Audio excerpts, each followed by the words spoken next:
Hi everyone, in this video we're going to go over another Leetcode question, valid anagram. Major tech companies like Google, Facebook, Microsoft, LinkedIn are asking this question while they're conducting their technical interviews. I hope you will find this video tutorial helpful for your technical interview preparation. Let's start with reading the question. Given two strings s and t, write a function to determine if t is an anagram of s. Example 1, s anagram, t nagram. So they have the same characters, same length, so we return true. Here's the second example, rat and car, same length but different characters, so we return false. You may assume the string contains only lowercase alphabets. So let's get on the whiteboard and try to solve the question. So, let's delete this. Okay, to solve this question, what we need to do is we need to create an integer alphabet of size 26. You may often see this in other questions as well. We simply create an integer alphabet and save the decimal versions of the alphabets in the integer alphabet array. Here's how we do. We need to go through each string in a for loop one by one. Let's start with this. We go through the s.ling, alphabet s.char at I, which is a for the first item, minus a. That will give me the decimal version of the number, which is 97. A is 97. 97 minus 97, that will give me 0. So I will increment the first item in the array by 1, because I have one character here. So I finish this. Let's go to the second one. N. What is the ASCII value of n? N is 110. 110 minus 20, 110 minus 97, which is 13. I guess this is how it's going to work, so I need to find 13 here.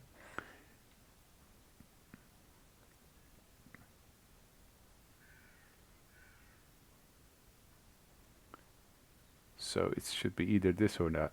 I just tried to show you how it works, so don't worry about the positions now.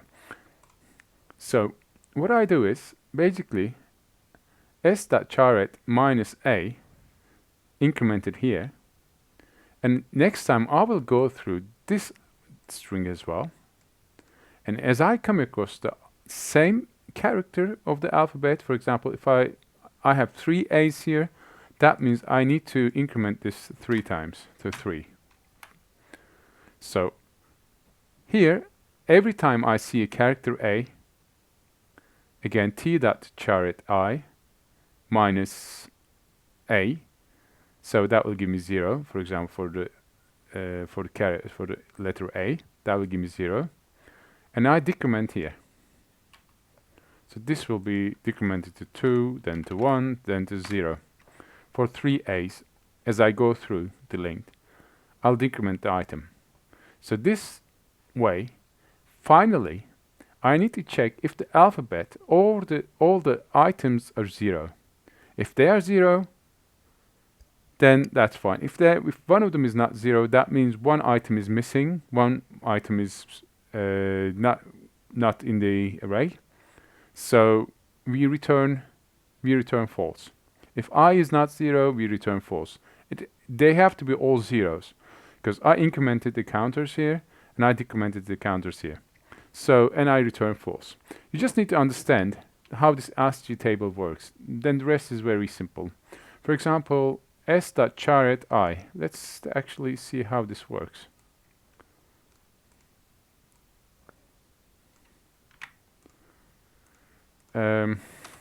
Integer st is equal to s.char at 0. Let's start 0.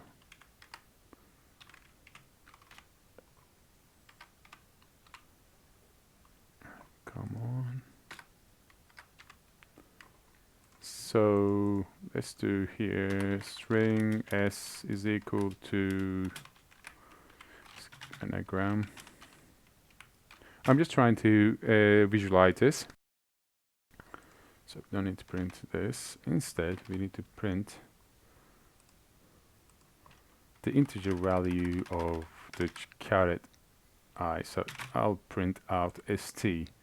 Let's run and see how it looks. 97. So this gives us this value here. If you pay attention, this we get this value in the integer. So caret I minus I a. So 97 minus 97. That will give me the integer value as 0. So I'm going to increment this 0 1 by 1. And here, when I come across another a, that means I'm going to decrement the a 0 by 1. And this way, as I increment here, I decrement here, finally I should get an array full of zeros. So if they're not 0, then we return false. Otherwise, we return true. I hope this makes sense to you guys. So let's see this in the code.